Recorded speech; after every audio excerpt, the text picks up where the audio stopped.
मैं बड़ी आपको मुबारकबाद देना चाहता हूँ कि आपने 14th CNS amateur golf championship बड़े अच्छे अंदाज से मुकम्मल की।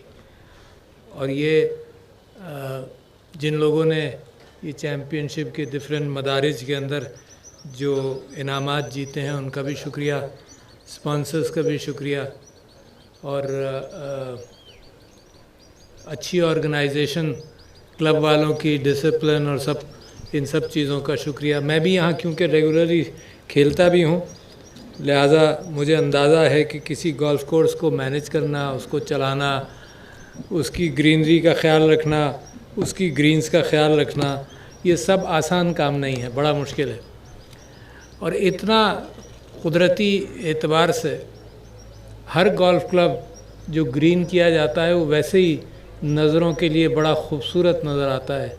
इंसान मुतलाशी है हमेशा से, इंसान पूरी तारीख़ में दूर दूर जाकर नज़ारे देखता है। और मुझे हमेशा ये ख्याल होता है कि जब आदमी मुल्क के बाहर भी जाता है, होटल के कमरा भी लेता है, तो कहता है कि नज़ारा अच्छा होना चाहिए, चाहे वो 5 मिनट के लिए देखे। इतना मसरूफ़ होगा आदमी कहीं जाकर कोई कामों के अंदर, मगर कमरा लेते वक्त वो सोचे नज़ारा अच्छा होना चाहिए। तो ये तो इससे अच्छा नज़ारा तो मैंने ज़्यादा गोल्फ दूसरी जगहों पर नहीं खेली है, पाकिस्तान के बाहर भी नहीं खेली है, मगर इतना खूबसूरत नज़ारा शायद पाकिस्तान में किसी और गोल्फ क्लब में नहीं है। तो एक रूह परवाह कैफियत है। जो लोग गोल्फ के आदी हो जाते हैं, मैं आज चीफ ऑफ नेवल स्टाफ से ज़िक्र कर रहा था कि कराची के अंदर मैं कराची गोल्फ क्लब जो नेवी की इंतज़ामिया के अंदर है, तो उसका मेंबर बना था जब वो ग्रीन नहीं था। उसमें चॉकलेट होते थे, वो डीजल के साथ मिट्टी मिलाकर वो चॉकलेट बनाई जाती थी, और वो सारा घास का एक पत्ता भी नहीं होता था, सिर्फ कैक्टाई होते थे वहाँ पर। तो जब कराची गोल्फ क्लब मेंबर्स की तलाश में था ताकि वो मामलात को सीधा करे, तो मैं मेंबर बन गया। मगर ये कि मेंबर बनने के बाद 15 साल शायद तकरीबन मैं खेला ही नहीं, बस मेंबर बन गया। क्लब के मेंबर बनने के भी लोग शौकीन होते हैं, मेंबर बन गया, कभी खेले नहीं। मगर एक दोस्त आकर मुसलसल कहता रहा कि चलो खेलें चलो खेलें, तो मैंने क्लब्स भी ख़रीद लिए थे शौक़ में। अच्छा, ये चीज़ें तो आदमी ये ख़र्चे बड़े कर लेता है ना, टेनिस खेलेगा नहीं मगर टेनिस के बड़े अच्छे अच्छे क्लब्स ख़रीद लेगा। मैं स्क्वाश खेलता था, बेहतरीन क्लब्स ख़रीद लेता था उसके भी। फिर थोड़ी बहुत डीप सी फ़िशिंग करता था, तो मेरा जो सारा वो पैराफर्नीलिया था वो बड़ा महंगा, जितनी मछली नहीं पकड़ी जितने पैसे मैंने उन चीज़ डीप सी फ़िशिंग के लिए सब चीज़ों के ऊपर ख़र्च किए। तो लिहाजा वो मेरे दोस्त मुसलसल मुझे कहते रहे, और मैं फिर उनके साथ 1-2 हफ़्ते कोचिंग या 3 हफ़्ते कोचिंग के लिए रोज़ाना गया। तो उसके बाद वो, इसको कहते हैं लत लग जाती है एक अच्छे गेम की, फ़िटनेस भी है, मज़ा भी आता है खेलने का, और किसी का आप मुकाबला भी नहीं कर रहे होते। और एक कैफियत दूसरे गेम्स के मुकाबले में ये है कि जब आप कम्पीट भी कर रहे होते हैं ना, तो जो किसी का खूबसूरत शॉट लगता है वो आपको बड़ा अच्छा लगता है। दूसरे का भी, आप बरमला कहते हैं कि गुड शॉट, बड़ा अच्छा पट किया, तो उसमें वो राइवलरी भी ऐसी है कि दूसरे के गेम को आप मुसलसल अप्रिशिएट करते हैं। तो गोल्फ़ की खूबसूरतियाँ हैं। गोल्फ़ जो है वो चीज़ सिखाता है जो पाकिस्तान में हम मुख्तलिफ़ चीज़ों में सिखाने की कोशिश करते हैं, वो ये कि बेईमानी मत करो।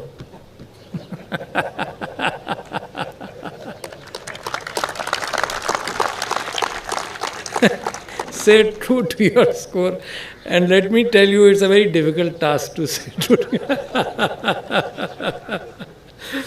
तो जनाब अली, मैं उम्मीद करता हूँ कि पाकिस्तान के अंदर मुबारकबाद देना चाहता हूँ और चीज़ों की भी, मरगला गोल्फ कोर्स को इस माना करके कि पेड़ लगाते रहते हैं, मुसलसल कोशिश करते रहते हैं। जिस कैफियत में ये जगह होगी उस कैफियत के अंदर आपने बड़ा निखार डाला, तो एनवायरनमेंट के साथ आपका बड़ा हिस्सा है।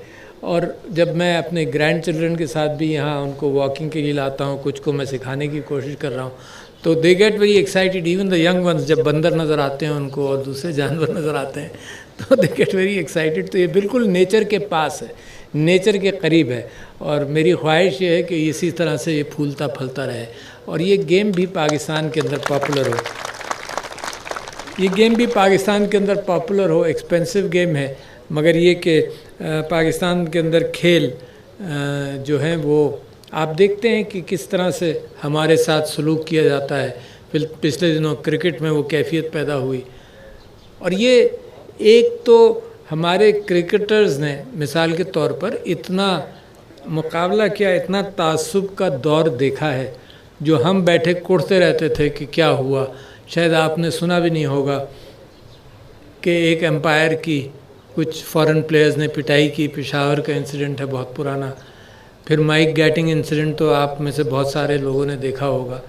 फिर ये कैफियत कि जनाब पाकिस्तान बेंडिंग ओवर बैकवर्ड्स हालात को बेहतर करने के लिए पाकिस्तान इंग्लैंड गया कोविड के दौरान, जब कोई नहीं जा रहा था, कोविड गया।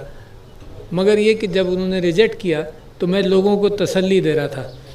तो जो प्राइम मिनिस्टर साहब हैं उन्होंने बड़ी सही बात की अपने क्रिकेटर्स को कि तुम फील्ड पर perform well and try and handle it on the field. सबसे अच्छा रिटर्न यही होता है। I remember and I exchange that with the prime minister today also कि बॉब विलिस ने कोई कमेंट किया विवियन रिचर्ड्स के ऊपर, और उसके तीसरे दिन मैच था एंड विवियन रिचर्ड्स को ने बॉब विलिस को जिस तरह से डिस्ट्रॉय किया, and that was his expression on the field.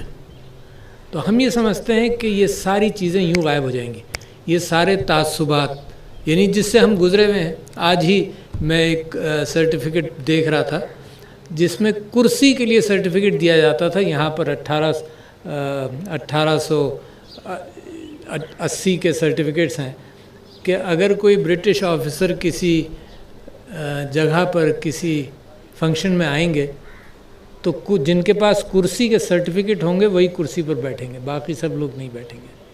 तो हम तो उन चीज़ों को देखते आए हैं, मगर the whole thing changes also. ये सब कुछ इंडिया से लूट कर गए, मगर जब पैसा बनने लगा तो उन्हीं के हाथों से खाने भी लगे हैं। तो लिहाजा अपनी डिग्निटी जो मैं समझता हूँ कि ये खुददार कौम है, अपनी डिग्निटी खुद ही बरकरार रखेगी। मांगे से डिग्निटी नहीं मिलती, डिग्निटी मिलती है अपने किरदार को बुलंद करने से और परफॉर्म करने से। And that is where Pakistan is going to be an exception.